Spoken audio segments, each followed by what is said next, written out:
most ISVs don't do a good job explaining it's not about the price that I'm charging you for this. It's about the Right. efficiencies it creates in your Yeah. business.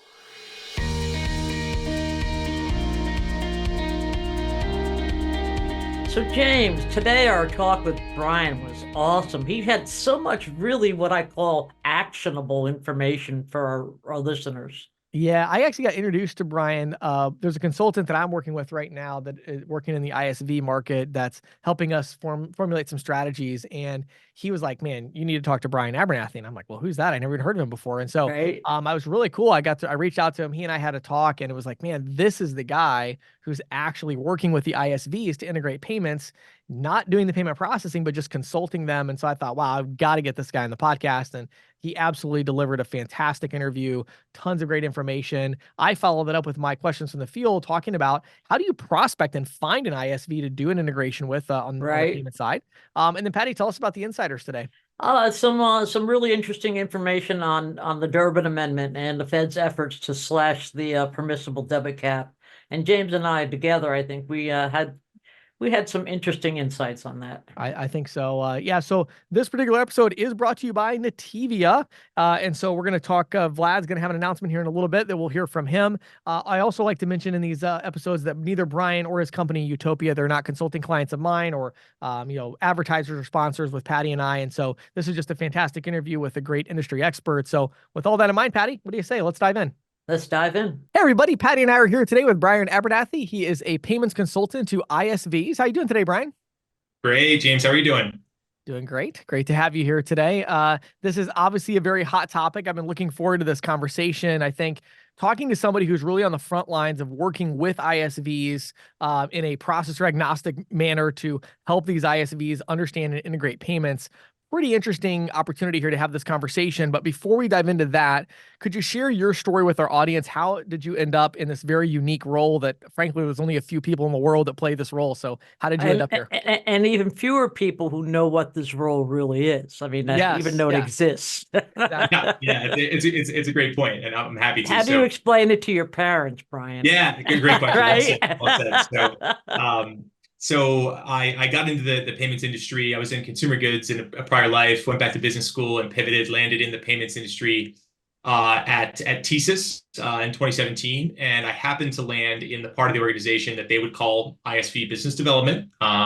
So my first role was kind of frontline sales. I happened to be focused in the healthcare space initially. So I was out in the field trying to talk to practice management softwares, patient engagement platforms, insurance clearinghouses to embed TSYS payment acceptance products within their platform, and then go to market together. So that's really how I kind of cut my teeth.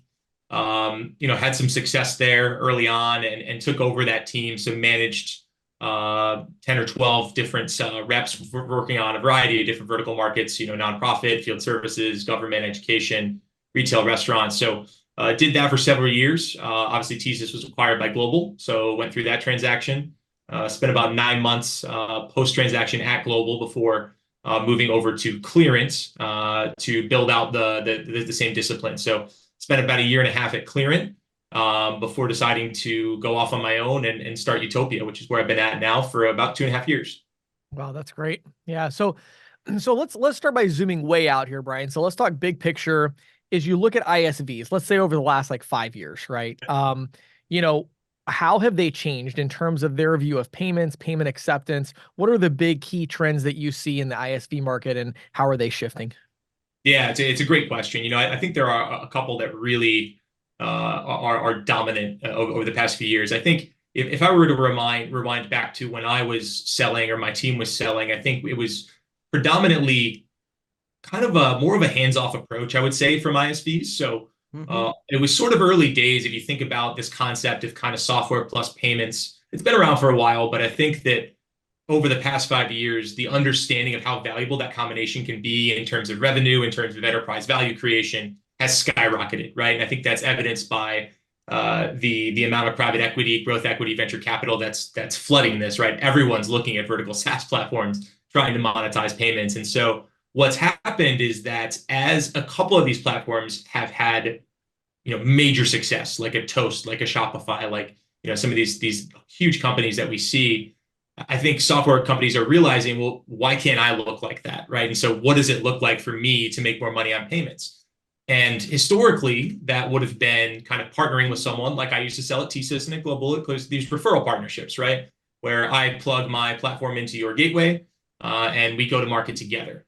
I think what has happened is that there is a shift in the amount of work or responsibility that these ISVs are willing to put forth in exchange for more economics and more control over a customer experience, over the onboarding, over the pricing, over the support, all those things. They want it to look and feel more like a core part of their software than it had in the past when they had a third-party partner. And so I think you're seeing a shift away from sort of that hands-off, kind of throw lead over the fence model, more to kind of a white labeled, I want this to look and feel like my platform. And that can look a few different ways. It could be an agent, an ISO model. Increasingly, it's kind of a payback as a service or managed payback model. But that's the biggest trend that I see. It's just a desire to own more of payments. So, okay, so in terms of what the ISVs are looking for today, in terms of a payment partner, Mhm. how does that look? What are ISVs looking for in payment partners, and how does this vary from one ISV to another? Sure. Yeah, great question. So I think to me, it's always fallen into three different categories, the three different pillars that would support a strong relationship. The first one is going to be technology, obviously. So this, of Right. course, is going to vary from ISV to ISV, depending on the vertical market that they're in. One of them could be, card not present recurring payments, like a gym membership or something along those lines that has no need for terminals or anything, Right. any card present. The flip side could be a healthcare platform that's omni-channel and has a patient portal, but also is taking copays. It might take some over the phone. And so that might lend itself to a different feature set that one processor might have an advantage over another. So that's the first one I would say is technology or product. I think the second one is really the operating model, meaning how can I work with this company, right? Is it referral only? Do they have a sales team? So if I don't want to take on sales, my partner needs to have a sales team. A lot of people don't realize that rules out Stripe. That rules out a lot of these types of companies. They don't have those seats don't exist over there. And so that would kind of, zero you in a little bit more on a subset of vendors that you'd be able to use. And then obviously, especially with the amount of private investment that's going on here, the commercial terms are going to be important. So those three are kind of the three legs that I think a successful partnership stands on. And it really does vary dramatically from ISV to ISV, what makes sense for them. And it's really a part of what I try and do early on in my engagements with my clients is understand where are you at today, what's working and what's not, what do you want to look like, and then, okay, now I think we've got a good idea of who we can talk to. And then from there, we go and kind of run a process to figure out the right vendor. So I thought what might be helpful at this point in this conversation, Brian, would be help our audience understand exactly what it is that you do and who you do it for.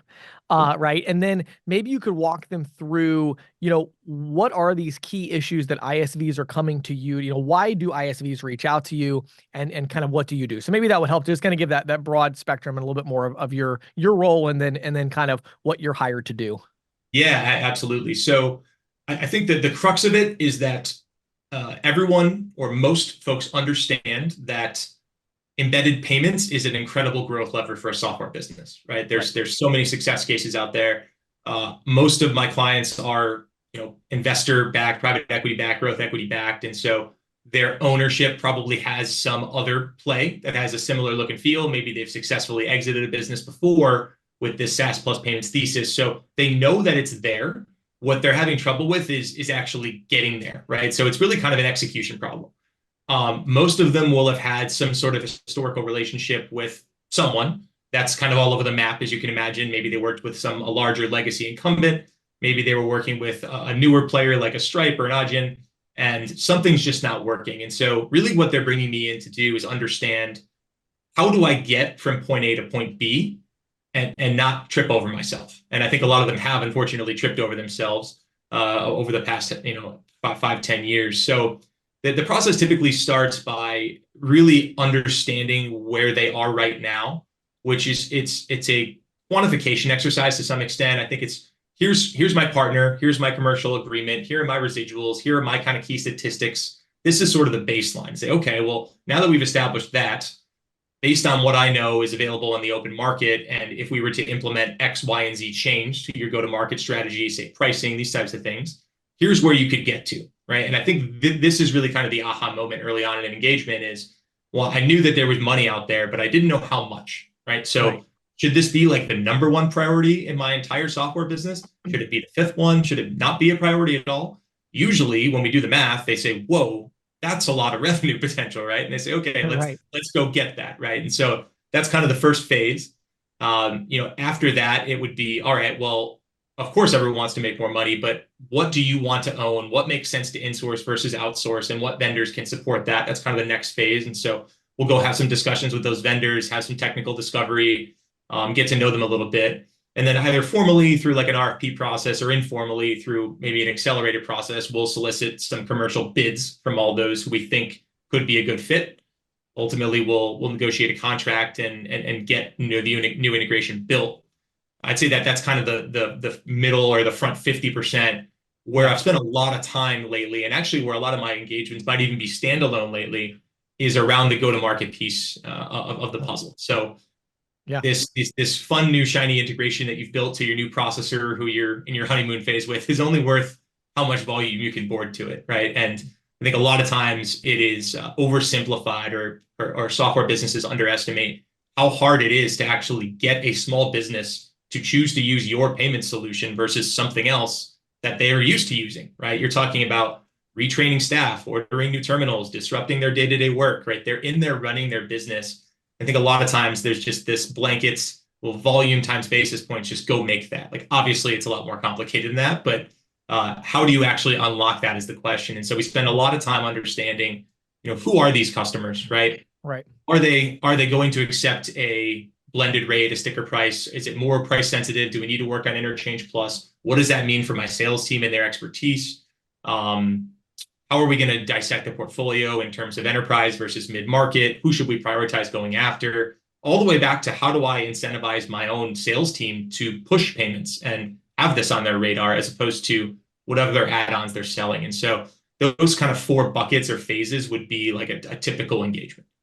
Just back up for a second, because you talked about their sales force, and that kind of raises the question for me is in terms of what is your role in helping them accomplish their objectives in terms of payments integration? Yeah, absolutely. I think it's helping them understand what the different ways to position and package payments within SaaS could be. So increasingly, I think that you're seeing a lot of software companies publish their rates. They're right on the website, Right. 2.9% and 30 cents, no monthly fees, no minimums, right? And that feels great because usually their SaaS fees are on the website, and that kind of makes sense, right? It's kind of, hey, here's the product, take it or leave it. That might work for a certain part of the market where their customer is not extremely price sensitive. But if, say, you're an ISV that is serving enterprise healthcare systems who have chief financial officers who are going to negotiate on price and they're doing large volumes, that's a completely different sales motion, right? And that is going to require some sort of statement analysis, some sort of subject matter expert who can actually get in there and really sell payments. Sometimes it's a combination of both, where maybe the mid-market part of your business gets the sticker price and you have someone who's able to come in for the larger enterprise deals. But it's really just helping them understand, how do I drive the most adoption that I can in the most profitable way possible? I think the last piece of it is really around helping them articulate the value of the integration that they've built. So a lot of times the focus is so much on price, which is understandable. I think most of your listeners might agree that generally speaking, merchant services is considered a commodity by a small business. They can get it from their bank, they can get it from PayPal, whatever, right? So why is yours so different? Most ISVs don't do a good job explaining it's not about the price that I'm charging you for this. It's about the efficiencies it creates in your business. It's about saving man hours. It's about reducing days outstanding accounts receivable, improving cash flow. They really don't do a good job explaining that. And so the most important exercise that we go through before we even start selling it is, what is this really worth to my customer? How does it impact the bottom line of their P&L, not this specific line item in their cost structure? And just reframing that a little bit does wonders for the sales team to be able to drive adoption. Yeah, I like it. One thing I think would be an interesting thought here as we kind of expand on this topic, Brian, is like, I think a lot of people look at the ISV market as almost this free revenue. It's interesting to me, very similar to the way ISOs a lot of times will look at 1099 distribution, where they say, "Wow, it's free." There's no salary there, and it's like, no, I mean, yeah, but that doesn't work, right? And I think in the same way, the ISVs look at payments in that same way. It's like, oh, there's this free money out there. Well, this is fantastic. All I have to do is do this integration and then it's free. And it's like, well, yeah, but you don't know anything about payments. And so you don't know how to sell it. You don't know how to analyze a statement when somebody tells you they have a question about your price versus theirs. And I could go on and on down the list. Sure, You don't know how to flip your existing book, right? All these things. So talk about that a little bit if you could. What are the challenges that, once the ISV is like, okay, great, I got the integration done with the vendor that Brian recommended. Awesome, right? Now what do I do? And what are the big pain points you see, especially with those medium to larger ISVs? And how is our industry positioned to solve some of those problems for them by bringing the payments expertise in? Yeah, great question. So I think especially for the larger ones who have a history of integrated payments, the challenge is always going to be that they have some back book, right? You mentioned this, James, that there is some portfolio that's going to live on their previous economics for some period of time. And right. It's completely situational depending on what that contract looks like, what's the term, if there are non-solicitations involved, all those types of things. So that's very situational. So most of the time when we implement one of these, we're looking at their organic growth. So what we want to do is maximize the attachment rate for their net new software companies. Hopefully they're fast growing. Typically when they're investor backed, they're growing like crazy. And so that can be pretty compelling. And you implement one of these new strategies, and then at some point in the future, you can go back and migrate that back book. But I would say that's probably the biggest challenge to get over right away, is thinking, okay, well, I'm here today in my revenue. If I do this other thing, I'm just going to jump to here. And that's not the case, right? It's a much slower growth than that can compound in an amazing way over time, but it's not an overnight flip, right? And so a lot of times it's about backing up and kind of mapping that timeline to their own company timeline. Like, what is your hold period? Like, how much longer do you expect to be, in your current ownership structure? When are you planning to have your next transaction? And is there time to do something like this, or should we try to do something more short term? So I'd say that's kind of the first thing. I think the biggest challenge that they tend to have is just how do I manage payments internally? And there is this, kind of at the top end of the market, what I would say these kind of very loud, the well-funded companies that are all over LinkedIn that we all know about, that are, shouting about payments and doing well. It makes sense for them to bring someone in to run payments full time. I think what a lot of my clients realize is that that person might be more expensive than they thought they were. Usually a lot more expensive than they thought they were. Right. And so they say, all right, well, I don't really know who's going to own payments, both on the org chart, who's responsible for the P&L, who's driving the strategy, who wakes up thinking about payments every day within my business. That's a really interesting question. And again, it's very situational. Sometimes that's more of a product person. Sometimes that's more of a salesperson. Sometimes it's more of an ops person. It really just depends on the customer. But I think that's the biggest challenge we're trying to solve. Is I'm not quite at the point where it makes sense to hire an expensive headcount to manage this. I would like to get there, to have that much volume, to justify that someday.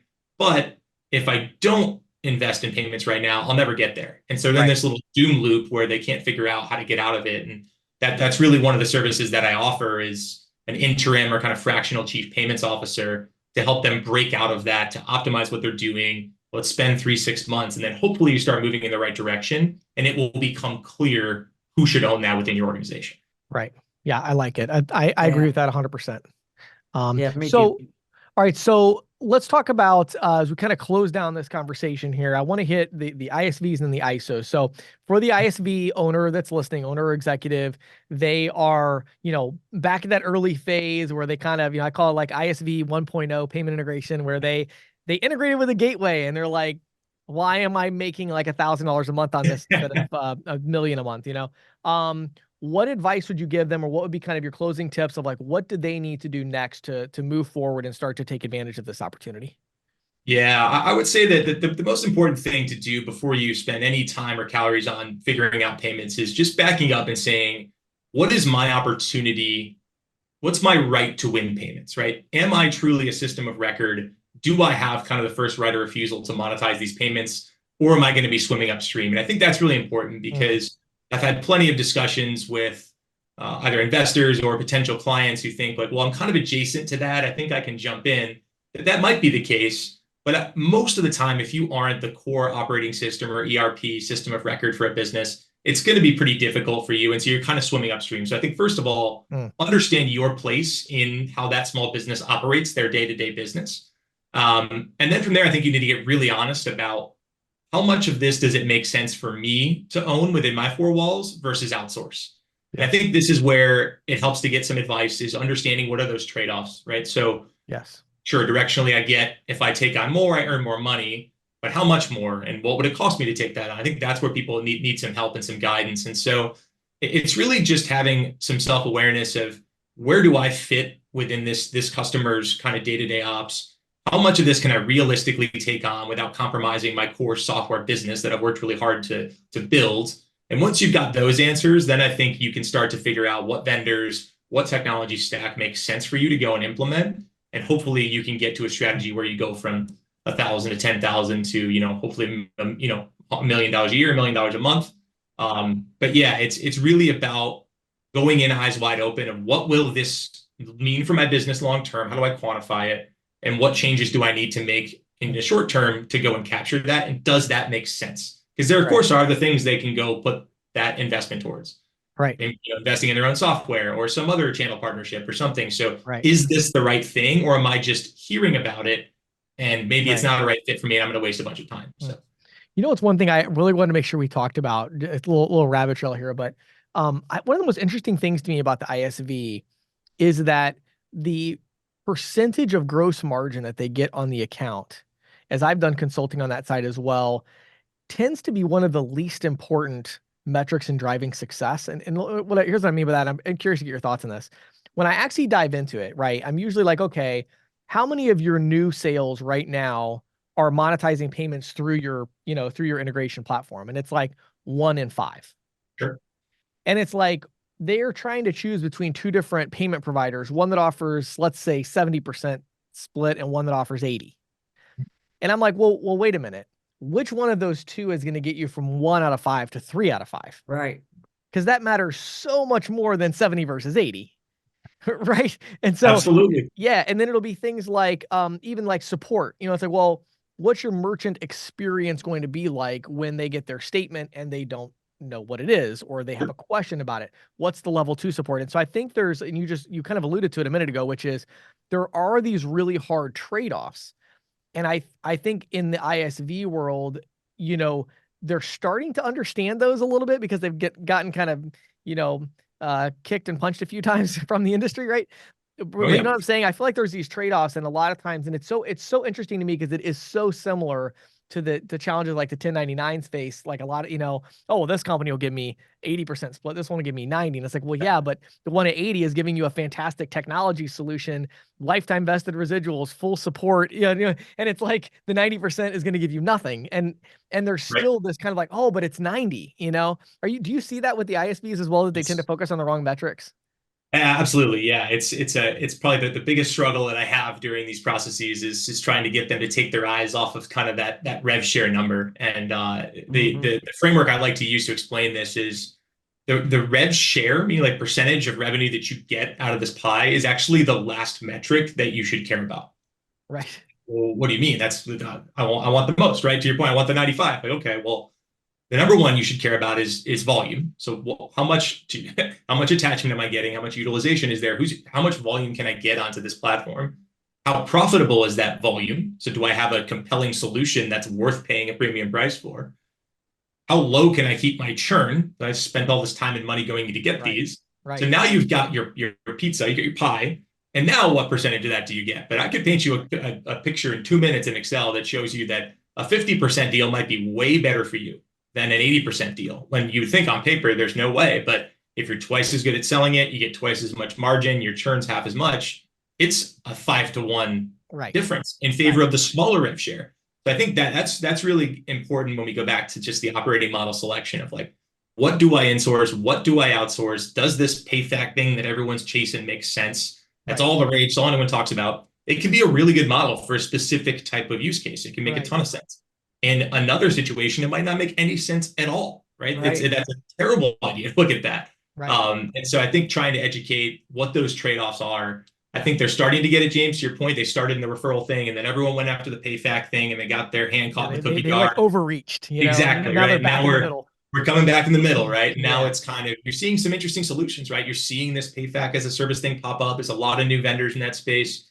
I think you're seeing a lot more of these kind of hybrid agent referral deals that are it's kind of landing in the middle in terms of rev shares and responsibilities. So, but you're absolutely right that the trade-offs are difficult to understand, but crucial to quantify correctly. So last question real quick would be, for those in my audience, the ISO owners, agents, payment processing company executives that are listening, and it's no secret, all of them want the same thing, which is they want to be integrated with ISVs. I mean, all of them want that. Like I haven't talked to a single agent or ISO or processor in the last 12 months that's like, oh, we have no interest in that ISV channel. It's like, no, they're all just like, how do we get the ISV? So what are the tips you would give them to say, okay, maybe they have one ISV integration or they have none, and they're like, I want to start integrating with more ISVs. What do you want to tell them? What tips do they need to hear? Yeah, I think the most important thing that you can do is try to think from their point of view. And this is something I have to remind myself of all the time is I'm a payments geek, just like we're all payments geeks. We're probably the whole audience of payments geeks. Right. So our whole world revolves around this payments world. It's really important to step back and try and put yourself in their shoes of like, they are running a software business. Like that is their life day to day. Payments is part of it. Payments might even be more than half their revenue in some situations, but the software is the core part of the business. So always think, how am I going to complement part of someone else's product? You are not the product in this situation. So that's kind of the North Star to keep in mind. I think that there's a huge opportunity right now for ISOs, for kind of your smaller mid-sized players to go after ISVs, because I would say like what I almost call like the silent majority of ISVs are not the ones who have huge funding, who are growing at 1,000% a year, and quite frankly, who are investing money in folks like myself or some other consultant to tell them what to do. There's a ton of really, really good ISVs out there that are never going to go do that. But they might not have the sexiest website, and they might not be bouncing around LinkedIn or trade shows, but they've got a really good book of business. What I've heard from that part of the market, and what I saw back when I was selling payments myself, was that they maybe had a relationship with a company at one point, and it was going pretty well. Maybe rewind it back to maybe they were a legacy TransFirst partner, or a Cayenne partner, or an Evo partner, an OpenEdge partner. And over the past 5 or 10 years, as this mega M&A trend has just exploded in the public markets, where they're not really feeling a lot of love sometimes, right? Sure. Their account manager, the sales rep who used to sell all their deals that knew their software, is gone. Yep, the third account manager this quarter, no one can answer this question about my residuals. And so I think there's a huge opportunity for someone to come in with a true white glove approach to say, hey, we have the technology and your volume matters to us, and we want to grow with you. And I think that message will land really well with an ISV who doesn't really feel like they're being supported properly right now, but maybe also doesn't feel like they're in a spot to take on all of this and solve all those problems themselves. There is a huge part of the market right now that there's discontent maybe with who they're using, and they'd be open to that discussion. I think the question is, how do you find them? That's not the easiest thing, but I think that I've seen that message land. I have done several engagements with directly with ISOs, PayFacs who are trying to enter the ISV space, and that's what we find, is that there is a desire to get that loving feeling back a little bit, and actually matter to your partner. And it does wonders for both sides when you're able to capture that. This is great stuff, Brian. Really informative. What about if people want to reach out to you for your consulting services? Where would you send them to learn more? Yeah, absolutely. So our website is utopia.io, utopaya.io. I love it. I'm all over LinkedIn, so feel free to jump on there, and to reach me directly, it's just brian@utopia.io. So if anyone would like to have a discussion, I'd love to love to hear from them. Awesome. Brian, thank you so much for your time today. Really, I knew it was going to be a great conversation, and you definitely delivered on that. And I think our audience is going to get a lot of value from this. So thank you so much for your time. Of course. Yeah. Thanks for the opportunity. Really enjoyed it. Hey, everybody, I'm here again with my good friend Vlad Sadovsky, CEO at Nativia, with an exciting announcement for those that have the professional card. What do you got for us today, Vlad? Well, James, by now a lot of people know that Nativia is as a whole, as a company, and myself, included, we are a big hockey fans. And when the Stanley Cup's out, the series are getting more and more intense, more fun to watch. And we're fortunate enough to be in Florida. And uh, right now, the two worlds of mine are kind of collapsing into one. I spent 20 years living in New York. A lot of people know that I lived in New York for 20 years, and now I'm living in Florida for 10 years. So my heart is turned between my past and my current and future.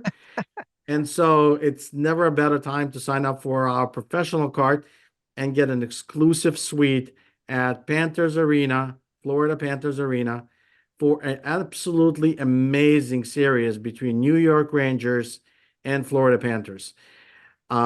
It's going to be an epic series. It just started on Wednesday, and the home games at Florida Panthers are this upcoming Sunday. So if you're a Rangers or a Panthers fan, we'll take both. Yeah. I'll have both jerseys for you. Sign up for a professional card, get entered into the event, and have a great chance of getting a box seat ticket at one of the hottest series in NHL hockey. I believe in 30 years, James. New York has not had a stronger team like that in 30 years since Mark Messier has won a Stanley Cup for New York Rangers. So it's an epic series for New York Rangers. They're extremely strong. And Florida Panthers are going in for their second run at the Stanley Cup, which they never had before in 30 years. Also for Florida Panthers hockey in Florida, it's 30 years for that team. So very interesting two marks, 30 years since that hasn't had a good team at New York that capable of winning a Stanley Cup, and 30 years since the origination of the club for Florida Panthers.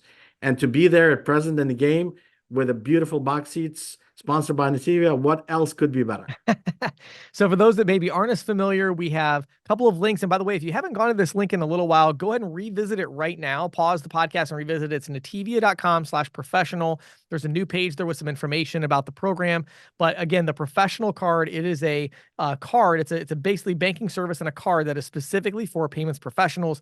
As you spend money on that card, you gain points. There's all kinds of contests, rewards, like Vlad is talking about here. And then, of course, also you have the exclusive events that Vlad and his team put on that are epic and kind of legendary in the industry that happen at each of the regional shows. I'll be at the one coming up at the MWAA. And so a lot of exciting things there. So again, nativia.com/professional. Go over there, set up your card if you have not yet. And then again, if you're a hockey fan, this is a great opportunity for you to get some great seats. And knowing Vlad as I do, I would imagine, Vlad, you're going to make sure they have a pretty good time there. We guarantee it. Thanks, Vlad. Have a great day. So, Patti, I thought I would continue this theme that we had from Brian and just talk about prospecting ISVs. It's really, I think, kind of the holy grail right now for ISOs and agents. And I think it's one of these classic business scenarios where everybody is trying to find the magic formula, and it does not exist. Right. The way that you do it, this is going to sound overly simplistic, but it's just the truth. If you're like, well, James, I really want to sell ISVs. How do I do it? Well, what you do is you get up tomorrow morning and you start looking for an ISV, and you do that all day. Right. That's what you do.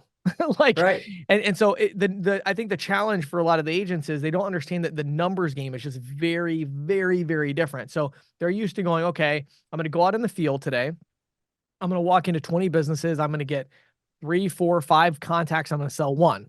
Like that's the way it works, right? Well, with an ISV, it's more like I'm going to look at 20 ISVs a day for a month, right? So I'm going to look up, 500, 400, 500 different ISVs I'm going to look at. Right. I'm going to reach out to 100 of them. I'm going to get into contact with 5, and then I'm going to have one meeting. Right. That I may sell in 3 months. So I think it's the idea. Now again, when you make that one sale, you It's just a sold like monster sale. 500 mids. Yeah. Right now, again, the percentage being lower that you're going to make on it, of course. But you just sold 500 mids and it's going to be growing. And if you're doing things right, the way Brian talked about, you're educating them on differential pricing potentially and how they can implement that into their platform. And so there's all these things that you can do to bring in a huge amount of money off of these ISV deals. But, reaching out to ISVs and finding the right ISVs, I mean, a big part of it, and again, Brian alluded to it a little bit ago, but you got to figure out what you have to offer. So are you offering consulting to them? Are you offering services to them? Or, what does the payment processing look like? What gateway are you utilizing to have an API? So there's all these things you have to line up ahead of time, make sure you have the right partner to be able to provide these things. But then ultimately you just put in a lot of hard work. My recommendation is the same as it is for working on what it used to be to work on larger deals. I used to say what I used to do is I would have usually at least a half a day every week, if not a full day, where I would be working on prospecting for multi-location. That's what I like to, this. I used to like to sell multi-location, quick serve, mostly pizza shops. And I did that about half a day every week, sometimes a full day if I was making some progress. And I would sell one of those deals once a month, usually.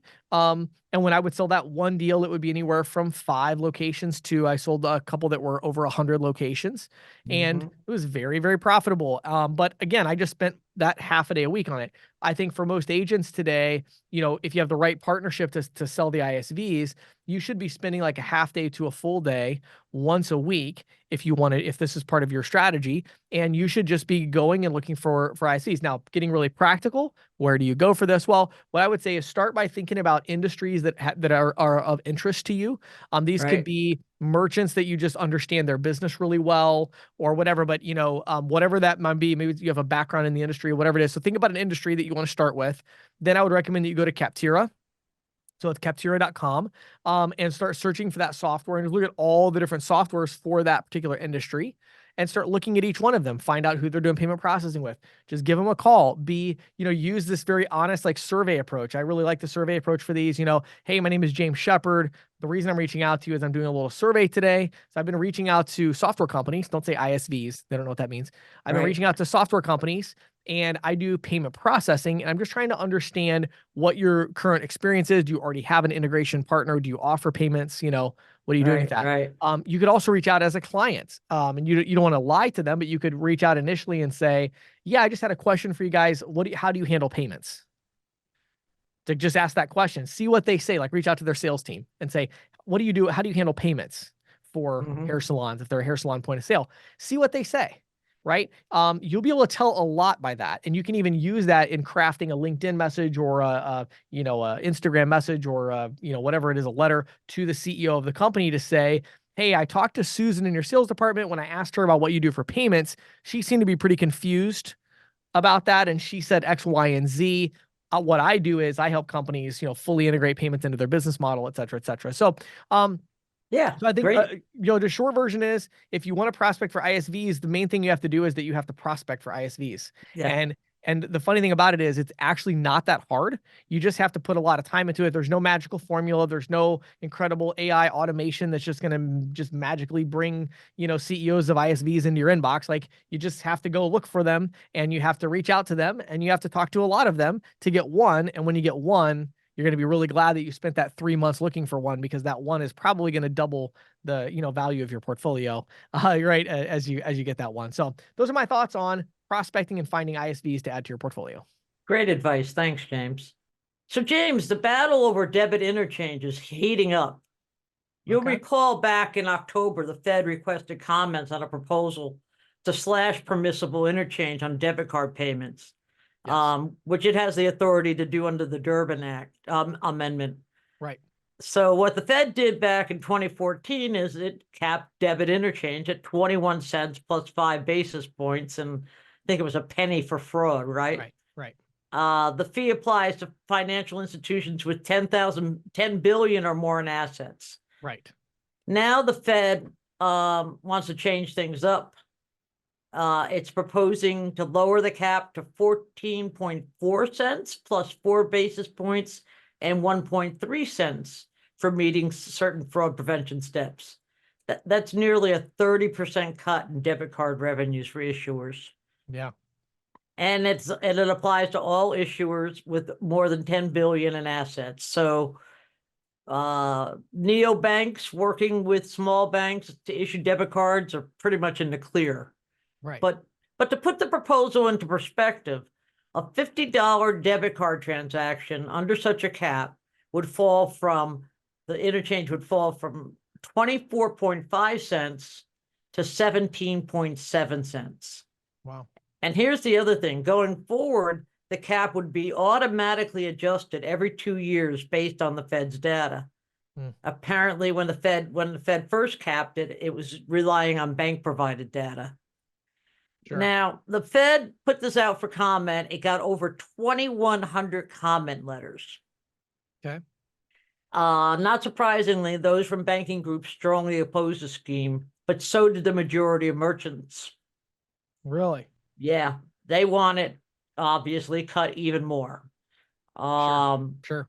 And then Fed Governor Michelle Baumann voted against even putting the proposal out. She asserted that a uniform cap doesn't take into consideration the different business models that might affect pricing. Here's my thing, James. You know, back in the days when I used to cover the Fed all the time, go to all of its meetings, listen to all of its deliberations, I never once saw it approve something unless it was unanimous.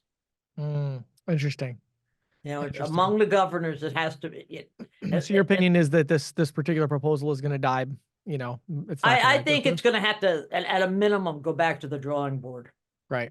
You know, the thing about it to me, Patty, that strikes me so interesting is that there's all this data that I feel like nobody is talking about. I don't know if they're maybe just not aware of the data, but you know, this idea of like the percentage of regulated debit transactions, it's changed so much since 2014. Oh yeah.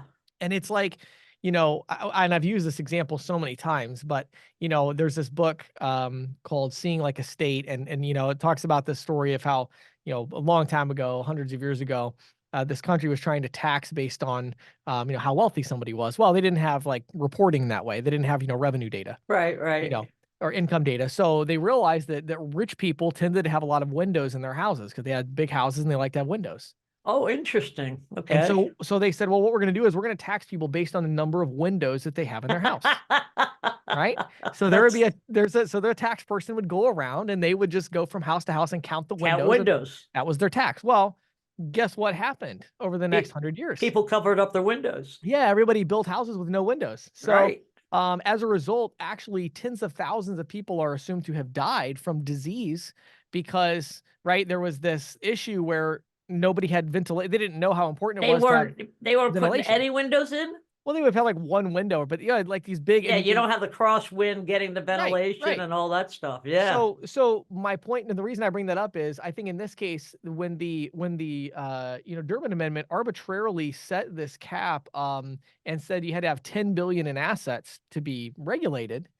Well, what do you think is going to happen? Well, what's going to happen is all these banking institutions are going to spring up that have less than 10 billion in assets, obviously. And when they begin to reach that, they're going to split and they're going to have multiple smaller institutions rather than one large one. So I think that the whole concept here is extremely faulty because you just can't cap this arbitrarily in that way. And I think that they need to, and the other issue too is just the way that they capped it with this high per item thing versus percentage. Is just very bad, you know, because, you know, you have your businesses, you know, even at 14 cents, right? You look at like a coffee shop or something, right? You know, they're going to pay still way more in interchange for debit than they are for credit, which is ridiculous. Ridiculous, because the whole idea is that debit was sold to them as a cheaper alternative. Exactly. And so I think this particular regulation has done more harm than good. I don't know. I mean, again, has it cut debit acceptance costs? Sure. And so, you know, you can look at that maybe in some ways as good, I guess, for some businesses. But at the end of the day, when you look at the models that exist out there today, most small businesses are on flat rate pricing and things of that nature. So they're not going to get any benefit from this anyway. Yeah, exactly. In fact, it seems to me, and this happens a lot with regulation, it's sort of like they regulate after the barn door has already been closed. Right. You know, because you know, I even look at the $10 billion cap. I mean, $10 billion an asset. Yeah, 10, 15 years ago, that was a big bank. Now it's not. You Right. know, I mean, it's a decent sized Right. bank. Don't get me wrong. But then I think what you then see as a result of that, Patty, is then what you see is, again, you see everybody who's, you know, if you're not you're either a rule maker or you're a game player. Well, if you're not a rule maker in this case, you're a game player. And so we see all of this inefficiency. Whenever you see this type of kind of blanket regulation in a way that doesn't respect the data, what happens is you get all of this inefficiency because people are all trying to play this game by these rules. right. And it's just ridiculous. It was actually a much more efficient market before, but now again, was it a collusion between the different major players to artificially inflate prices? Yes, but as far as the operational efficiency of it and the experience was actually better. Now you've got all this fragmentation that's happened because if you're going to issue a debit card, obviously you don't want to issue a regulated debit card. That would be Right, stupid. obviously. You want to issue a non-regulated debit card so you can charge whatever you want in interchange. So I don't know. I'm interested to see how it all kind of pans out. But to me, I feel like it's just one of those things where it just wasn't well thought out and wasn't executed I very well at agree. all. I agree. I think it wasn't well thought out. I would be really surprised, but you know, again, there's definitely a attitude towards banks, shall we say, Yeah. in sure. Washington that, you know, Yeah. this kind of thing gets caught up in. Yeah, for sure. Well, good stuff, Patty. Definitely keep us posted on this one. I'm sure it'll be interesting to see how it Sure plays will. out.